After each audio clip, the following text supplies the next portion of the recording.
Welcome to the Lemons and Pineapples podcast. I'm your host, Emma O'Brien, personal development coach, HeartMath practitioner, dog photographer, and entrepreneur. In this podcast, I share tools, strategies, and amazing guest interviews to help you improve your mindset and your well-being with a sprinkle of fun and probably some mention of dogs along the way.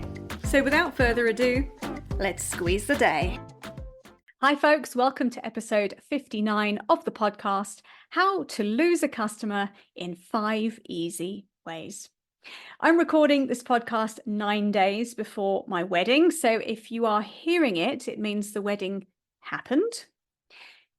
But I wanted to share what has been going on in the run-up to this, which has been very frustrating for me, but also a very useful learning exercise. If you've been listening to me for a while, or if you've coached with me, you'll know I love a reframe, and I love to have a look at what the opportunity is when something doesn't really go according to plan.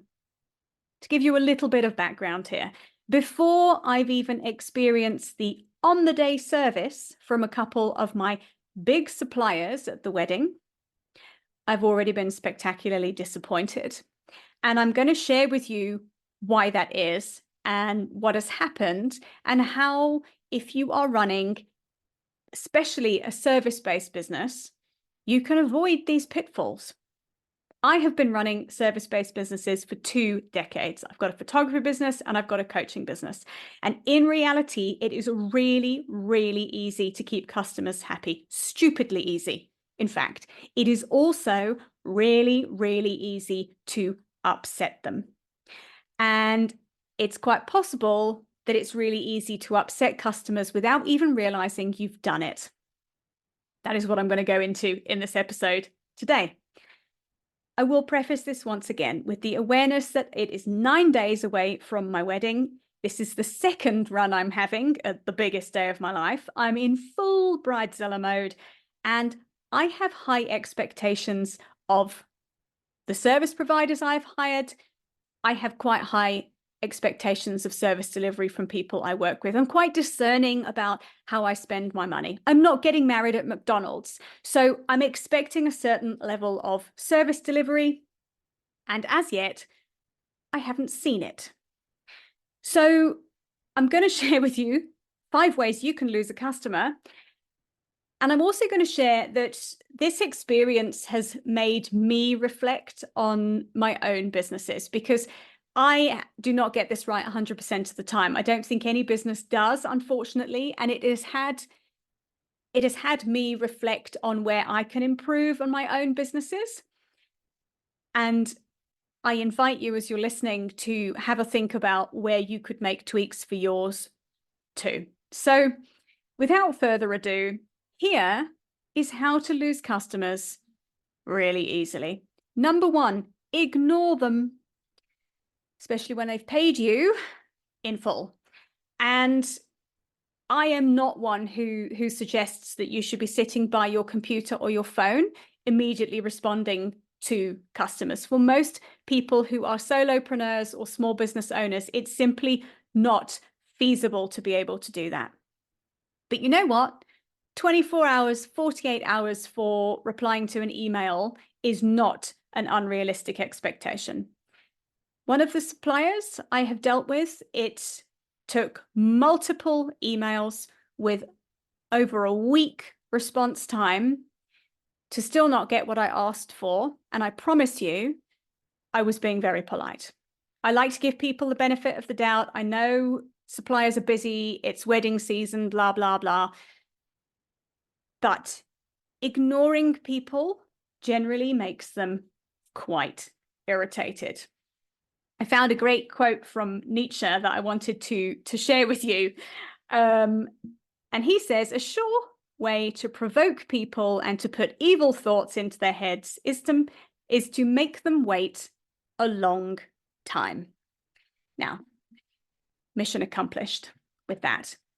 It is very frustrating to be ignored, especially when you have paid for something. It says, great, I've taken your money, thanks very much. You don't really matter. Number 2, get your clients' names wrong.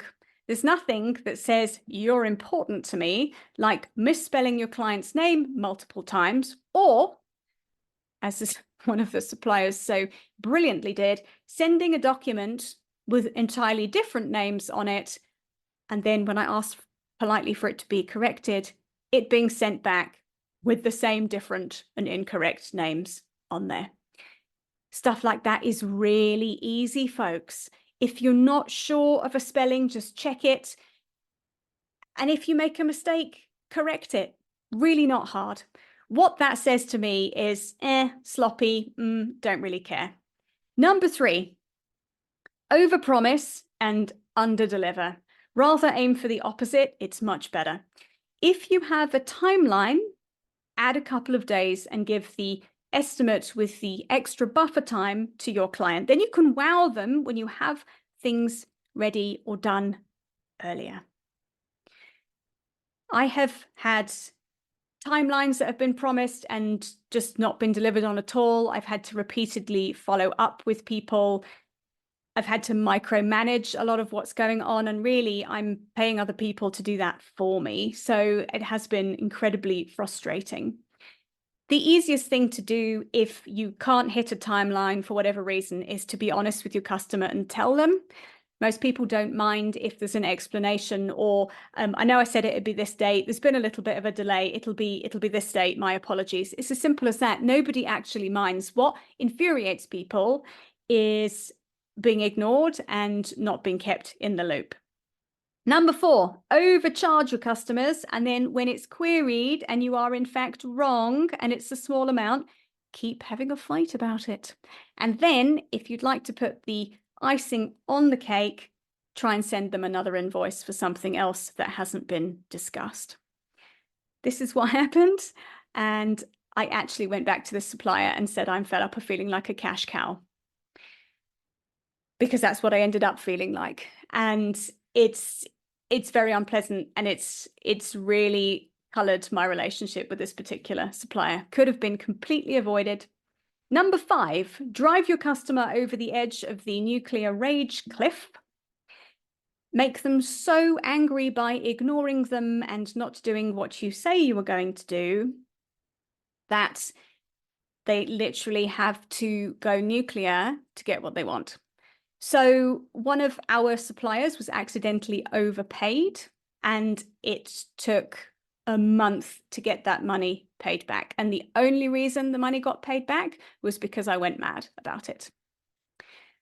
I'd asked repeatedly 4 times, very politely, for a follow-up. And I just, as going back to the previous points, been ignored, been told it would happen on a certain date, and it didn't. No explanation, no apology, nothing. And within an hour of me really losing my shit, the money got refunded. And I don't actually think it should have taken a conniption to get something done. So as you can see, it has been a sort of series of unfortunate events that have combined to have me even more in bridezilla mode than I would ordinarily be, to be quite honest. And all of these situations and all of the frustration could have been avoided by clear communication. Really simple as that. These are all tiny little things that have built on top of each other to make me really quite cross. And much like it's never about the lid being left off the toothpaste when that is cited as a reason for people getting divorced, like I've said, it's generally a combination of small things gathering pace that causes a customer to be really unhappy rather than one big thing. The complaint is never the complaint. And I think that is the thing to bear in mind here. And I'm going to unpack that a little bit more. When somebody is unhappy, and whether this is, you can then take what I'm going to share now into personal relationships, work relationships, client relationships. The complaint from somebody is generally about a need not being met. It's not really about the fact that the name wasn't correct on a sheet of paper. I mean, who cares really? It's not really about the fact that it took a month for the money to be refunded, because it wasn't a train smash. I want to feel like my big day is as important to the suppliers I have hired and chosen and entrusted to deliver the service as it is to me. And with everything that's happened, I don't. That is what the fundamental problem is here. And that is what I am so disgruntled and a little bit sad about, to be quite honest with this, is that it feels to me like my wedding, which I can assure you, this might be the second wedding, there won't be any more. People don't get married often. People might get married once or twice. I know some people get married a bit more. And going through this experience, I can't understand why you would get married 5 times and knowingly put yourself through this experience. It's something that's special for people. And what is being missed here is the fact that I don't feel like this is special at all. I feel like just another punter who is coming through, using the venue, using the suppliers, just another idiot that's getting married. And that is where the real complaint is. When you understand that, it's really easy to keep people happy. I can share a few examples where I've had great customer service. One of them is in L'Occitane in 2 shops. So a shop here in South Africa and a shop in the UK. Whoever is doing L'Occitane's customer service training is doing a very, very good job.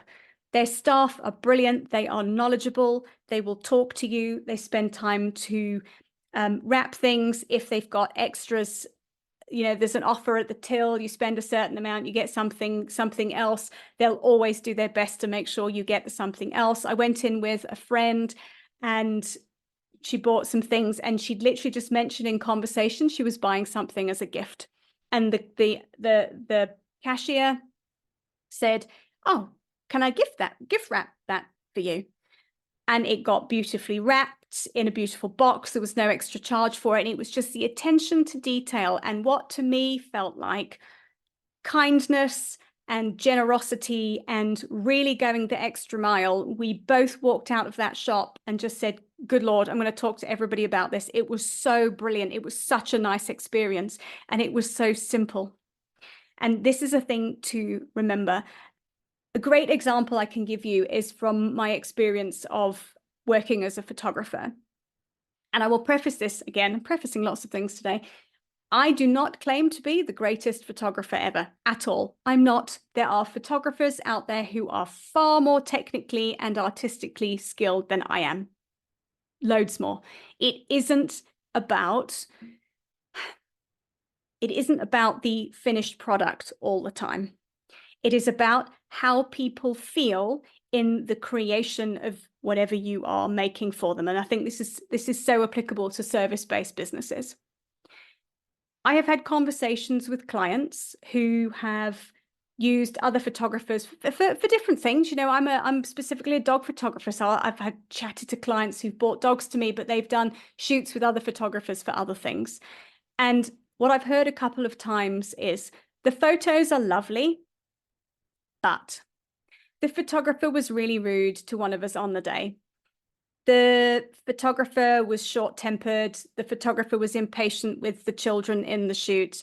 And what we see when we look at the pictures is the pictures that then bring back the memory of not a great experience during the photo shoot. That is what people remember. I think it's Maya Angelou who quoted that people won't remember what you've done, but they'll remember the way you made them feel. That is the key to offering great customer service for people. If you genuinely care about your clients and you genuinely look after them, and if you stuff up, because we're all human and we do stuff up, you communicate honestly about it and you do your best to deal with it, you won't have a problem. The problem comes with all of the things that I have listed: being ignored, service not really being delivered, pushing back when it's unnecessary, not reading the room, overcharging people, and only really giving people what they want when they've massively lost their temper, which was just so unnecessary. Like I say, it has spoiled the way I'm going to be going into the wedding looking at these suppliers before I've even used them. And it could have been prevented. So I'm going to wrap up there.